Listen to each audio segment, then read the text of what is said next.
Hi YouTubers, thanks for stopping by. Today I thought it might be fun to talk about a little problem a lot of us probably struggle with, and that's gas, right? And for musicians that's gear acquisition syndrome, and that's that constant need to purchase the latest greatest new thing because that's going to make us sound good. We've all been there, and we're always disappointed when we finally get that piece of gear. But it's a real problem, I think, anymore. I think people are really distracted by the gear of this stuff and not necessarily playing. So I thought it'd be a fun discussion that we can maybe discuss together and get people's input on and see how it is. Before we get started, I'd just like to encourage anyone, if you like this content, I would really appreciate it if you can subscribe and like and ring the bell and post comments, that sort of thing. This is a small channel I'm trying to get started, and you know, I don't have any sponsorships of gear that people are sending me. This stuff that I do demos on is all stuff I own, bought with my own money, and I'm just trying to grow it a little bit. So if you like this kind of content, I really would appreciate your help in trying to get this channel started. So any help you could give would be fantastic. And after that, let's get going.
So many of us have probably experienced this gas that everyone just talks about, right?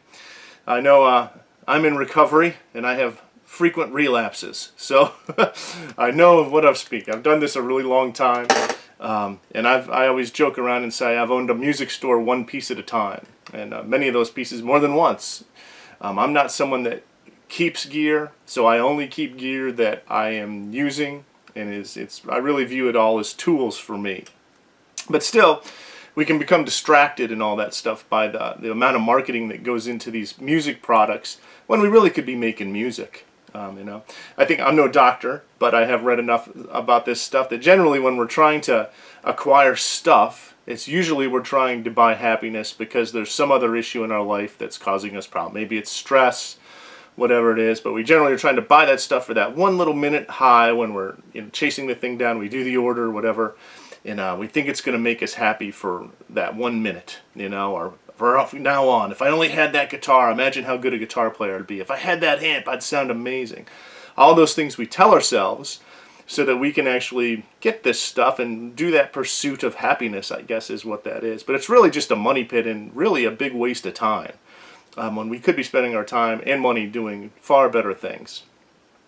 I don't know if you guys remember, back in the day, I'm old, so if you're old enough to remember the Sears catalog, and when you would get the Sears catalog every Christmas, you'd go through and circle what you wanted for Christmas. You know, I always put down the mini bike or the go-kart, and I never got any of them. And looking back, I had no place to even ride any of that stuff. But so I understand why I didn't get it, but every year I was disappointed. Oh, I didn't get the mini bike.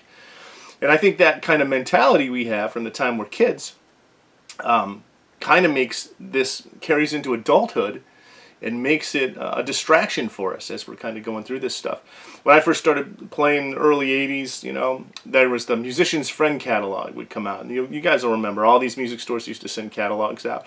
And it was the same kind of concept of the Sears catalog. It was exciting to look through and see the newest gear and what all the stuff was. But it was easier to keep it at bay, I think. It wasn't as immediate, right? So if you put an order in, back then, you know, it would say 6 to 8 weeks for delivery. So you never even knew when it was coming. You know, you'd run to the mailbox every day. Did the UPS come? But it was just a different world than this immediate gratification and the constant marketing that we're under right now. I mean, obviously, you guys are watching this on YouTube, so you know that most gear demos now are sponsored videos. So they're basically infomercials. So we go to these videos because oftentimes we don't have time to, or the opportunity to play through these particular pieces of gear, so we're trying to hear sound samples or get honest opinions of what it is. Those days are gone by and large. I mean, there's a few people that still do that, but most of the stuff is just, it's an infomercial. So we're spending our time watching infomercials and getting excited about new gear and stuff that we really don't need. You know, it's just the hype that we're buying into. If you notice, when there's a new piece of gear released, everybody has a video out on it the same day, right? Because they want to be first, and they can only release it on a specific day per the manufacturer. So all the videos come out, and it makes it look like there's hype around this product, as you know, or all of these people are interested and really like this product. Though when you dig down deep, you see it's all paid promotional pieces, and you know, after the paid part of it goes away, you never see another video on that stuff again, right? So what's that tell you? Is that they probably didn't like the piece, or they were only doing a video because they were paid to do it, and you know, they maybe wouldn't necessarily even use that piece of gear in the real world, and definitely probably wouldn't spend their money on it on their own if it wasn't for the fact of doing a video on it. So all of those things, we just have to be aware of that when we're looking at this stuff, that these aren't necessarily honest opinions. They're infomercials is what we're looking at with this stuff. And right now, to go back to that pursuit of this stuff, we can see that the hunt of this product is part of the fun of it, right? Oh, there's a new this coming out. What do these features do? And we research all of the features of the thing and how much it costs, or where can I get the best deal. We watch a million videos, and then we finally decide to make the buying. I'm going to buy it. So we buy it, whether that's at a local music store or whatever, or online. We buy it, and then the shipping comes out, right? I get the tracking number. Oh boy, I'm going to follow it. It's going to be here Wednesday. And then we're all excited when it gets delivered, right? We get it out. We play it for a couple days. We're excited the first few days, maybe a week. And then we start to realize, this isn't as great as I thought it would be. I'm not any better of a player than I was before I got this thing. Or this guitar didn't make me play any better than I thought it would. Years ago, I had a student. I teach guitar full-time for the better part of 40 years now. So I've seen all kinds of students with all kinds of means. And I had a student who was real into golf. He was a pharmacist, and he always used the reference about buying a game because he was trying to buy a better guitar. I'm going to get the, you know, the Les Paul Custom or whatever. And he always referred to it as trying to buy a game. That's something that they talk about in golf all the time. And that always really stuck with me. You know, we're just trying to buy a skill set that, you know, you can't buy a skill set. The only way to get good on an instrument is to practice. Put time in. That's the only way to do it. And so over the years, I've seen almost always, well, always, in every situation, the money is better spent in education than it is on gear. Okay. Back in the day, we would go to a music store. You'd walk in, you need a new amp. They had 3 or 4 of them. I can't afford this one. That one's too big. I guess that's my amp. And we got it. Same way with guitars. And you had that stuff, and you learned how to get a good sound out of it. That's how it works, right? You got a tool, and you actually learned how to work it and get the sound out of it that you wanted. That's kind of lost anymore. No one wants to put the time in to actually learn how to use the gear they have. The gear we have now is amazing. We have more possibilities for sound and the ability to record ourselves and all this stuff than ever before. And yet no one knows how to use these things, or they get frustrated because it's too complex. And everybody sounds the same. So no one's even using it as a creative tool to create their own voice on the instrument or sound unique. They're just using presets. And if the presets don't sound good, that gear is a piece of crap or whatever. They don't even take the time to learn how to kind of program it.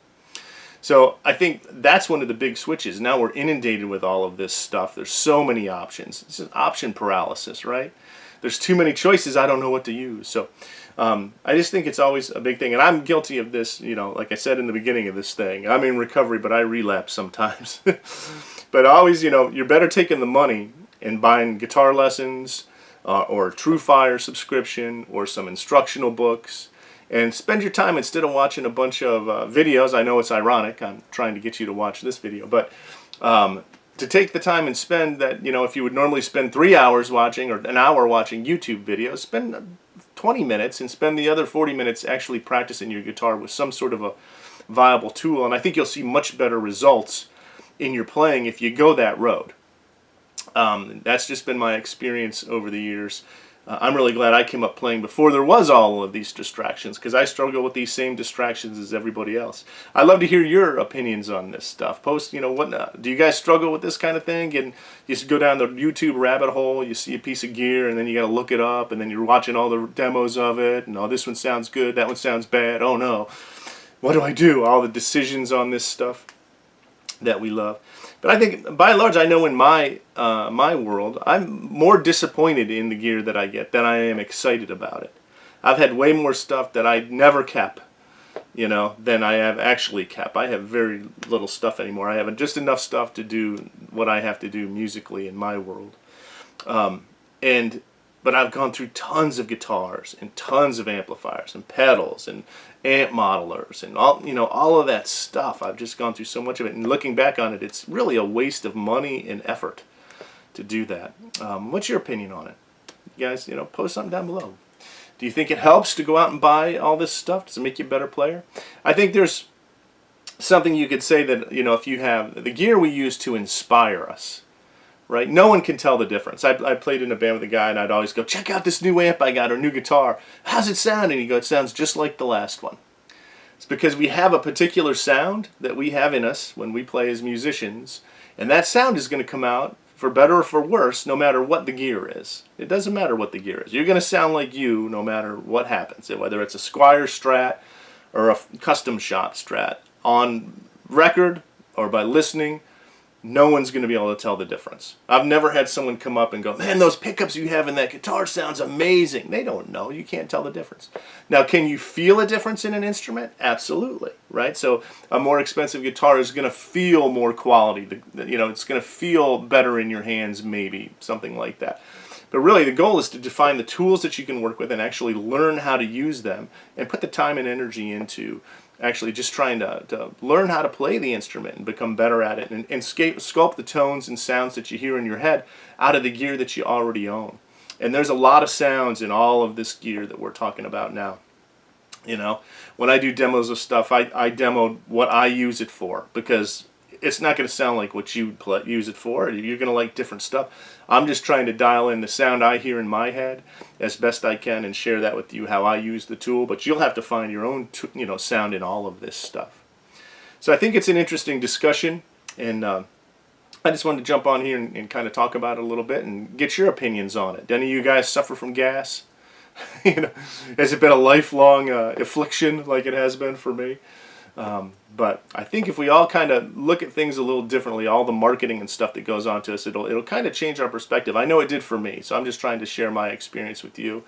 Like I said, I'm able to keep it much better in control now when I look at this stuff and go, oh, wait a minute, this is just an infomercial. I wouldn't sit around and watch infomercials generally, although I do sometimes. But we seek them out now in this new world to be marketed to, so it's kind of an interesting thing.